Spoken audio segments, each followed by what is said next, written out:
Légendes volant secrètement au-dessus ou des bêtes mythiques rôdant dans les ombres sombres, ou étranges événements se déroulant autour. Avec chaque instant qui passe, quelque chose de plus effrayant se produit. Alors rejoignez-nous pour voir les moments et les rencontres inexplicables que personne ne sait expliquer. Numéro 1. Un groupe d'amis, tous courageux et riants, ont pensé qu'il serait amusant d'explorer une vieille église abandonnée. Le frisson d'être dans un endroit aussi mystérieux les divertissait, mais après un moment, ils se sont ennuyés et ont décidé de partir. Cependant, l'un d'eux, avec une caméra à la main et peut-être un peu plus de courage que les autres, a décidé de rentrer seul. Il était là, avec sa lampe de poche et les couloirs sombres de l'église. C'est alors que quelque chose d'étrange s'est produit. Au loin, il vit une figure blanche assise par terre, pleurant. Au début, il a pensé que c'était quelqu'un d'autre, mais quelque chose sur son visage l'a mis mal à l'aise. Il était une figure étrange, vêtue de blanc, qui ne semblait pas appartenir à cet endroit. Le garçon, effrayé, réalisa qu'il ne devait pas être là, alors il s'enfuit sans regarder en arrière. Quelques jours plus tard, le garçon est mort dans des circonstances mystérieuses. Personne ne sait exactement ce qui s'est passé, mais beaucoup ont commencé à se demander si cette rencontre avait quelque chose à voir avec sa mort tragique. Était-ce juste une coïncidence ou il y a autre chose derrière tout cela? Après cette nuit-là, personne ne pouvait s'empêcher de sentir que quelque chose d'étrange et d'extraordinaire se passait dans cette église. Numéro 2. La poupée voleuse de voix. Quelqu'un a acheté cette poupée, pensant qu'il était juste une belle antiquité ou un petit trésor trouvé dans un magasin d'occasion. Elle semblait inoffensive, peut-être même charmante, mais quand la nuit tomba, quelque chose d'étrange se produisit.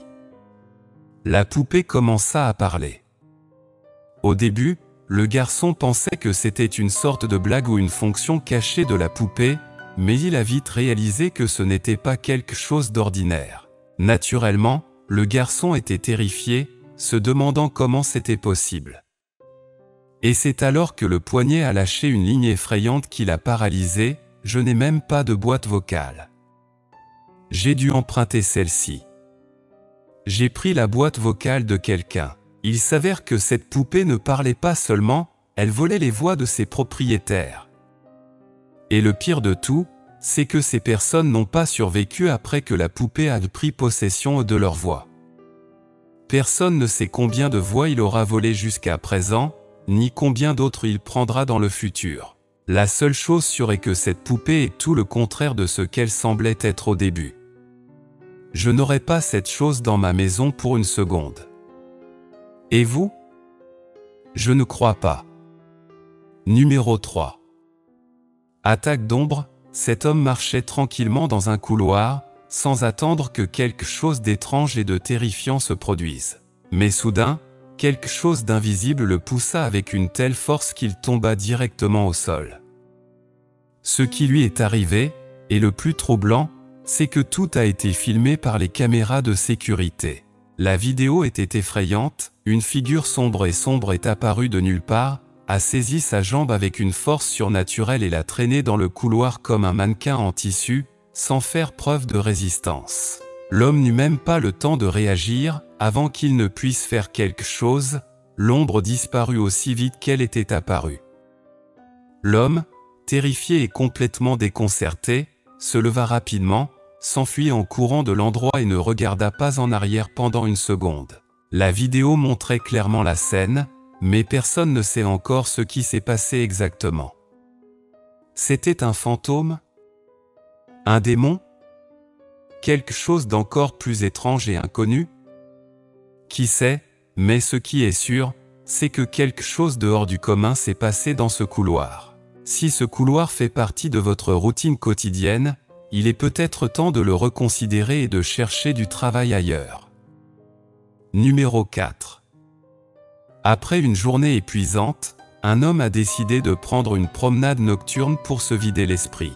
La tranquillité initiale fut bientôt troublée par un sentiment inquiétant, comme si des yeux invisibles l'observaient depuis les buissons. Intrigué et un peu nerveux, il s'arrêta pour examiner l'environnement, mais ne trouva rien d'inhabituel. Mais cette inquiétude s'est intensifiée à mesure qu'il avançait sur le sentier. Soudain, l'obscurité fut interrompue par la présence d'une figure pâle et fantomatique. Une créature à la peau blanche émergea silencieusement d'un côté du sentier. Son corps long et courbé de manière non naturelle défiait toute explication rationnelle. L'homme était paralysé par la peur, ses muscles tendus et son esprit luttant pour traiter ce qu'il voyait. Qu'est-ce que cette entité qui se déplaçait avec tant de grâce et de malveillance? Dans un instant de pure terreur, il réagit instinctivement et se met à courir, le cœur battant à toute vitesse. La scène de cette rencontre terrifiante fut profondément gravée dans sa mémoire, le poursuivant comme une ombre pour le reste de ses jours. Chaque bruit dans la nuit, chaque ombre fugitive lui rappelait ce moment d'horreur qu'il avait vécu sur le sentier.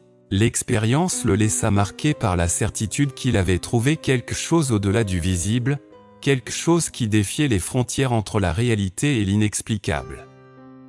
Numéro 5. Les sons résonnants et persistants provenant du toit ont commencé à déranger les résidents, qui ont décidé d'enquêter sur ce qui causait un tel tumulte au dernier étage. En sortant, ils se sont heurtés à une scène déconcertante, une étrange créature était assise au sommet du toit. Au début, certains pensaient que c'était peut-être un chat, mais ils ont vite réalisé qu'il s'agissait de quelque chose de beaucoup plus inhabituel. Aucun félin ne devrait se tenir sur ses pattes arrière de cette façon.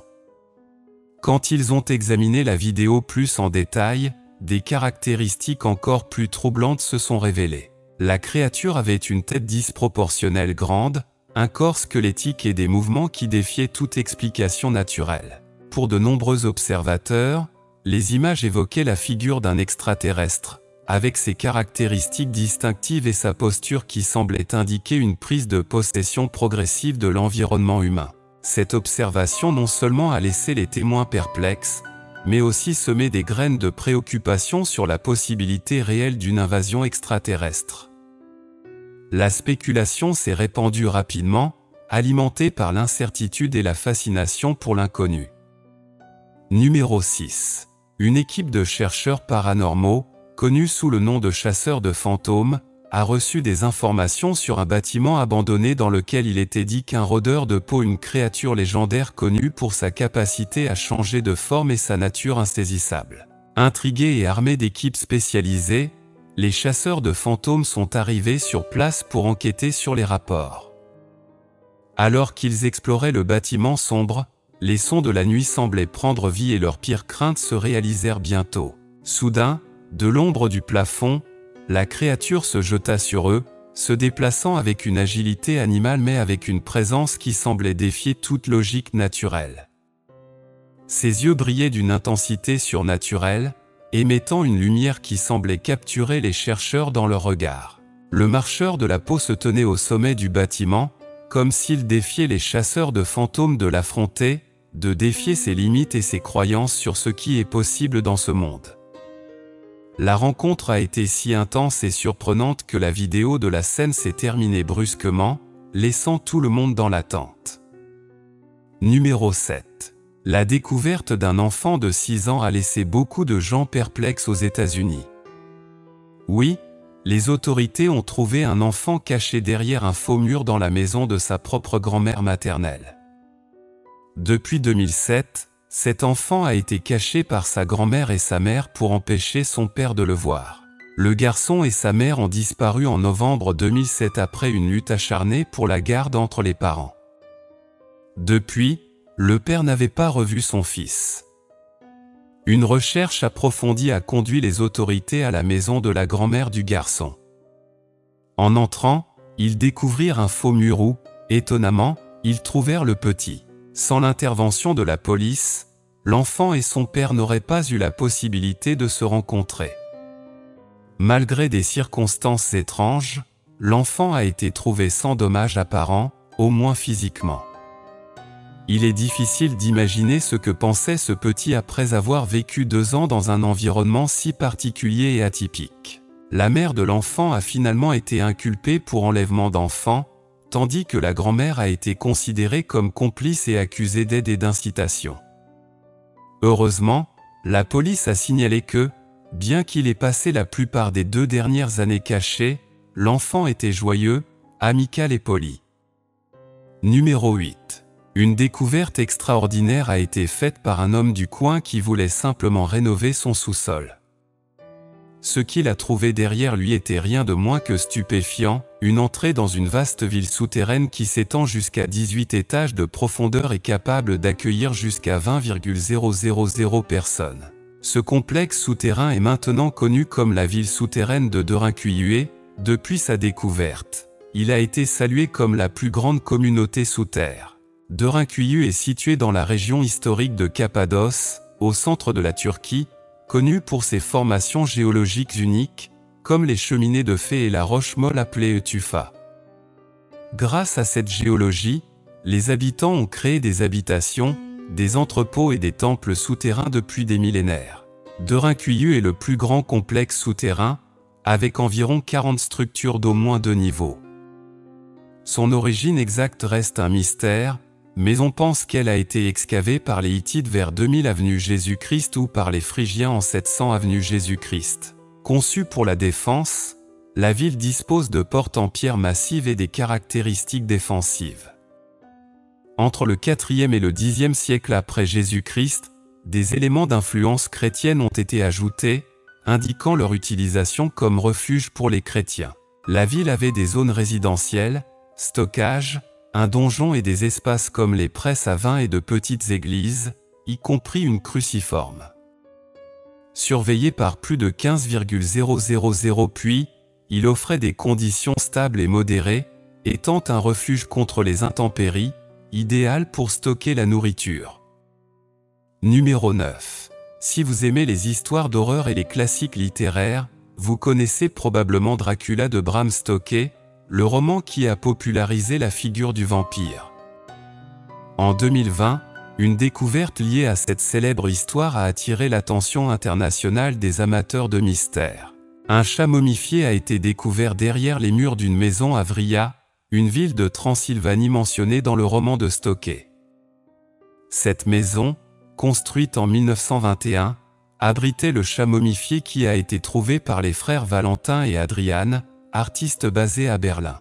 Ils ont d'abord pensé que c'était une sculpture miniature d'un tigre, mais ils se sont aperçus qu'il s'agissait des restes momifiés d'un chat. Bien que cela puisse sembler effrayant pour beaucoup, pour les amateurs de macabre et de Dracula, cette découverte était fascinante. Le chat momifié devait atteindre une valeur de 2 cents. Curieusement, ce n'était pas la première fois qu'un chat momifié était découvert sur un mur. En 2009, un autre a été trouvé dans une maison à Debon. Dans certaines cultures européennes, il était traditionnel de placer le corps desséché d'un chat à l'intérieur des murs d'une nouvelle construction comme protection contre les esprits maléfiques ou comme talisman porte-bonheur. Bien que cette tradition ne soit pas très attrayante pour les amoureux des chats comme moi, elle est un témoignage intéressant de vieilles coutumes et croyances qui ont été enregistrées dans l'histoire.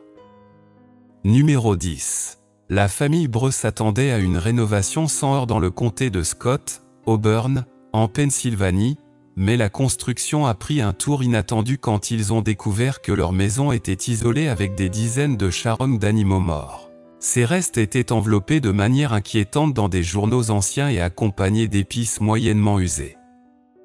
Le plus étrange est qu'ils étaient cachés dans les murs. Cette découverte particulière dans leur maison apparemment normale a soulevé beaucoup de questions. Les charognes d'animaux, préservées de manière unique, suggéraient des pratiques oubliées ou des histoires cachées profondément enracinées dans la structure de la maison.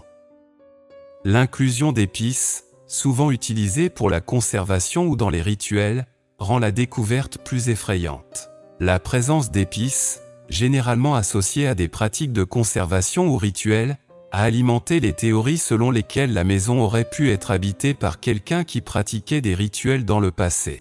Cette révélation, mêlée à l'histoire et au folklore du comté de Scott, invite à la spéculation et à l'étonnement sur les vies passées et les histoires qui sont restées dans ces murs. Numéro 11. Lors d'une rénovation de sa maison à Newcastle, sur la côte nord de la Nouvelle-Galles du Sud, Matt Streatfeild a fait une découverte nostalgique. Il a trouvé un message du passé caché dans les murs de sa maison, une bouteille en verre vieille d'environ un demi-siècle contenant une lettre datée du 5 avril 1974. La lettre, écrite par les plâtriers qui ont construit les murs à l'origine, offrait un aperçu de la vie en Australie pendant cette période. Streatfeild, intrigué par cette découverte inattendue, a réussi à localiser l'un des auteurs originaux de la note, un homme de 66 ans nommé Ron Mair. La lettre reflétait les réalités quotidiennes de l'époque, y compris l'attente des plâtriers pour leur salaire hebdomadaire de 106 de Newcastle Interior Line, une entreprise qui fonctionne encore aujourd'hui. Numéro 12. Dans une autre découverte qui semblait tirée d'un film d'horreur, un ouvrier du bâtiment a trouvé une planche de Ouija centenaire cachée dans une conduite de chauffage. Cette découverte inattendue est survenue lors de travaux de rénovation dans une vieille maison, où le plateau Ouija, qui était à l'envers, était utilisé pour bloquer le flux d'air dans la conduite. La découverte de cette planche, associée à la prise de contact avec les morts, a suffi à effrayer les travailleurs qui se sont demandé si elle avait été placée délibérément par un occupant précédent pour le cacher. L'histoire a capturé l'imagination de beaucoup, spéculant sur l'origine du plateau et la raison de sa dissimulation secrète. Les planches de Ouija, souvent associées au surnaturel, ont une histoire d'être utilisées pour communiquer avec les esprits. Trouver un objet caché dans une structure peut provoquer toute une série d'émotions, de la curiosité au malaise. Ce panneau en particulier, qui a passé des décennies caché derrière le mur, sert de rappel aux histoires mystérieuses et inquiétantes que les vieux bâtiments peuvent contenir sans que leurs occupants actuels ne le sachent. Numéro 13. Un propriétaire nommé Jonathan Nuss a fait une découverte inquiétante dans sa nouvelle maison. Pendant qu'il la rénovait, il a trouvé une poupée effrayante cachée dans un mur. La poupée, appelée à moi, portait un mot qui affirmait avoir poignardé les anciens propriétaires en 1961. La découverte, qui pourrait facilement être le sujet d'une histoire de fantôme, a attiré l'attention de manière significative. La lettre disait simplement « Je m'appelle à moi ». Mes propriétaires d'origine vivaient dans cette maison en 1961. Je ne les aimais pas, donc ils devaient partir. Tout ce qu'ils faisaient c'était chanter et être heureux, c'était dégoûtant. J'ai choisi de poignarder des loches. J'espère que vous avez des couteaux.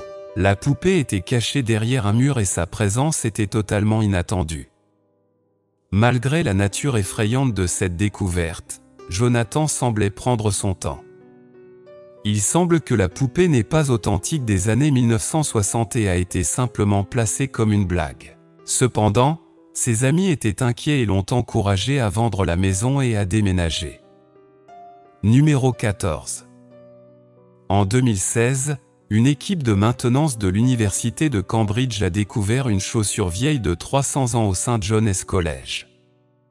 Cet objet historique, daté de la fin du XVIIe ou du début du XVIIIe siècle, a été trouvé caché dans un mur. On pense que c'est un exemple de magie apotropaique, une pratique conçue pour attirer la chance et éloigner le mal. Malgré son âge, la chaussure était étonnamment bien conservée et avait une taille équivalente à celle d'une chaussure moderne pour homme, taille 6. Le lieu précis où la chaussure a été trouvée avait une signification particulière, elle était située entre la cheminée et la fenêtre, un endroit traditionnellement considéré comme destiné à protéger les résidents et à éloigner les mauvais esprits. Bien que peu documentées, ces croyances sur la magie rituelle étaient courantes en Europe entre le XVIIe et le XIXe siècle. Outre les chaussures, d'autres objets tels que des chats morts, des crânes de chevaux et des bouteilles de sorcières remplies de cheveux et d'urine étaient utilisés à des fins protectrices similaires.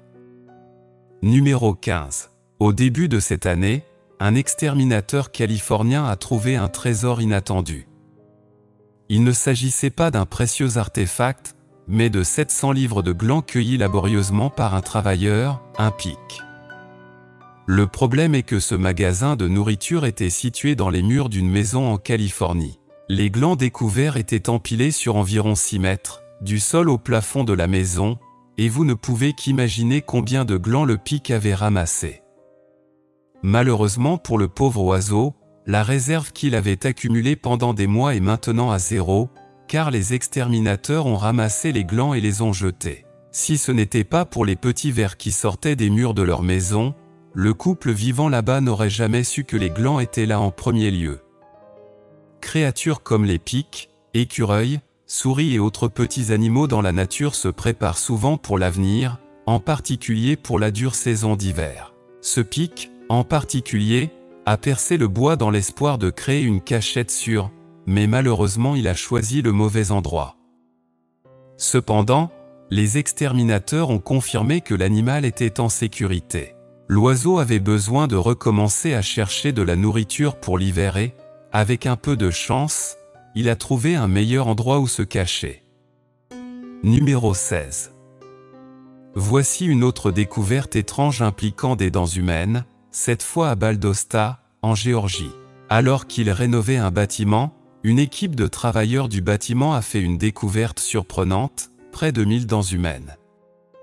Les dents ont été trouvées derrière un mur au 2e étage du bâtiment et, bien sûr, les travailleurs n'étaient pas préparés à ce qu'ils ont trouvé. Les autorités et les travailleurs étaient perplexes quant à la façon dont ces dents se sont retrouvées derrière les murs du bâtiment. Est-ce juste la collection d'un fou?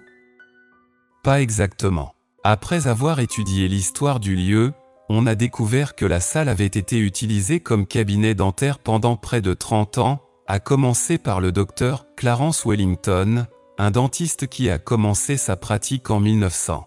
Le plus curieux est que, lors de la rénovation d'autres bâtiments voisins, plusieurs dents ont également été trouvées sur ces murs.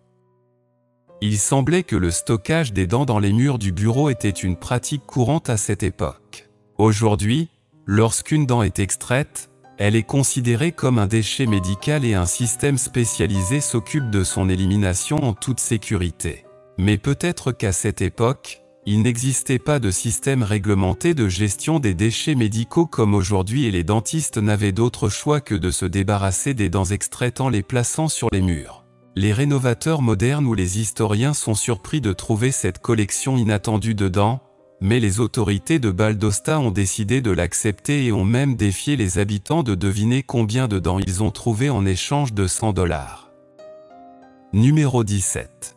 En 2000, une équipe de construction a fait une découverte inattendue alors qu'ils démolissaient la cheminée d'une ancienne auberge, une bouteille pleine des choses les plus inimaginables, dents humaines, fragments de verre et un liquide non identifié que personne n'osait toucher.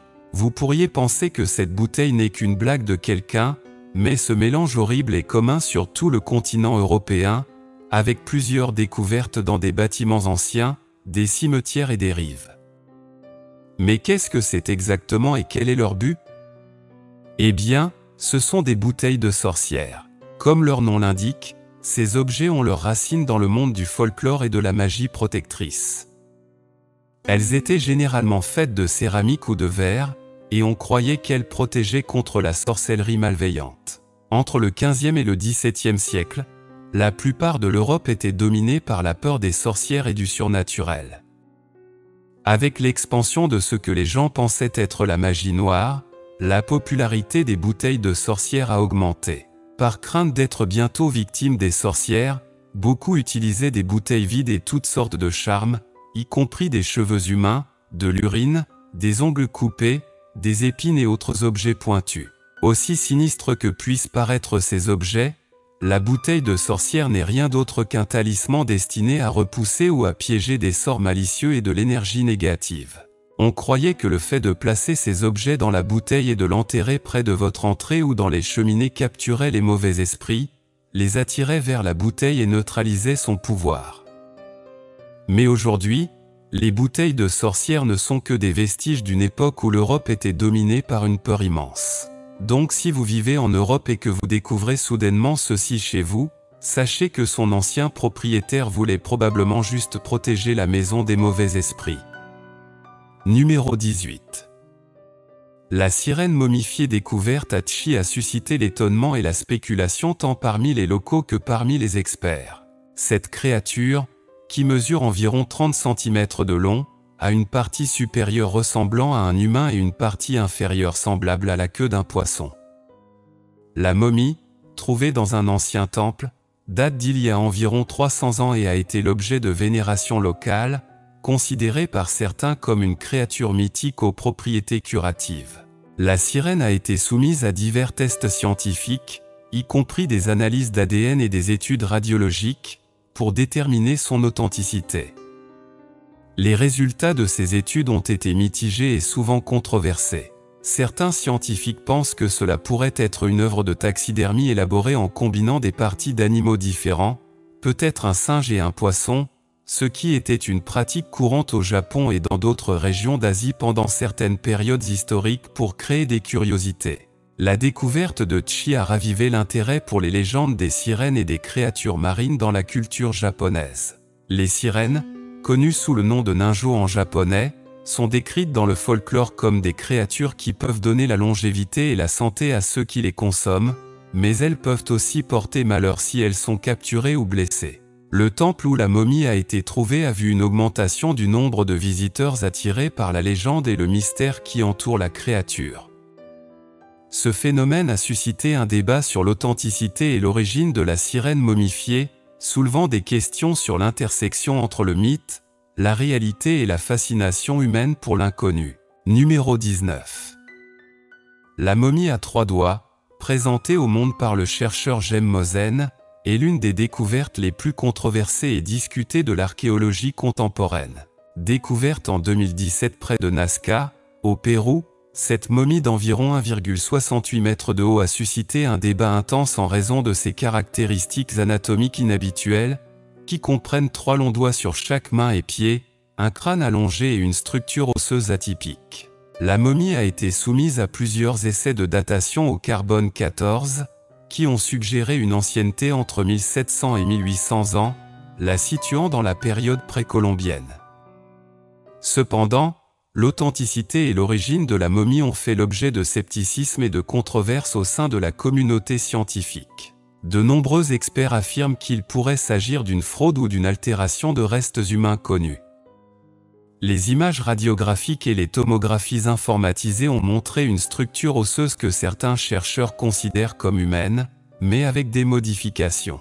Les défenseurs de l'authenticité de la momie, comme Mosen, soutiennent qu'il pourrait être une preuve d'une espèce humanoïde inconnue ou de visites extraterrestres dans l'Antiquité. Un des aspects les plus intrigants de la momie est la présence d'implants métalliques à l'intérieur du corps, ce qui a conduit certains à spéculer sur la technologie avancée utilisée par cette prétendue civilisation.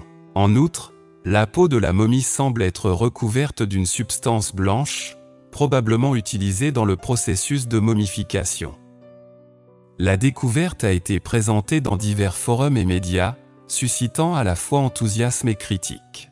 Les études sur la momie se poursuivent, avec des équipes de scientifiques qui cherchent à déterminer sa véritable origine et nature par des analyses génétiques et morphologiques plus avancées.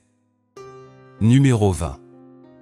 Le crâne avec implant métallique est l'une des découvertes les plus fascinantes et mystérieuses de l'archéologie moderne. Trouvé sur un site précolombien dans la vallée de l'Ambeyec, au Pérou, ce crâne appartient à la culture Sican, qui a fleuri entre les années 750 et 1375 après JC. Ce qui rend cette découverte extraordinaire, c'est l'implantation d'une plaque de métal dans le crâne, apparemment réalisée comme une forme précoce de chirurgie crânienne. La plaque, faite d'un alliage d'or et de cuivre, a été placée pour couvrir une blessure traumatique à la tête, probablement causée par un coup violent. Cette procédure montre un niveau avancé de connaissances médicales et des compétences chirurgicales pour l'époque. Les études d'ostéo-intégration, où l'os est fusionné avec le métal, suggèrent que l'individu a survécu à la chirurgie, ce qui indique une compréhension remarquable de la médecine et des capacités des chirurgiens précolombiens. La culture sicane est connue pour ses compétences en métallurgie, notamment dans la création d'objets cérémoniels et ornementaux de grande complexité. Cependant, l'application de ces compétences en médecine ouvre de nouvelles perspectives sur le niveau de développement technologique et scientifique des civilisations anciennes d'Amérique du Sud. Ce crâne implanté soulève également des questions sur le but de la chirurgie. Aurait-il pu être une intervention médicale pour sauver la vie de l'individu, une pratique rituelle pour traiter les maladies spirituelles, ou une combinaison des deux? La précision de la coupe et du positionnement de la plaque suggère une technique avancée et une compréhension approfondie de l'anatomie humaine. En outre, la découverte contribue au débat sur l'échange de connaissances entre les cultures anciennes. Certains théorisent qu'il pourrait y avoir eu contact avec d'autres civilisations avancées, ce qui a permis l'échange de techniques médicales et Olga. En résumé, le crâne implanté métallique de la culture Sican est un témoignage surprenant de l'ingéniosité et de l'habileté des civilisations précolombiennes, révélant des aspects inconnus de leurs connaissances médicales et de leur capacité à effectuer des interventions chirurgicales complexes.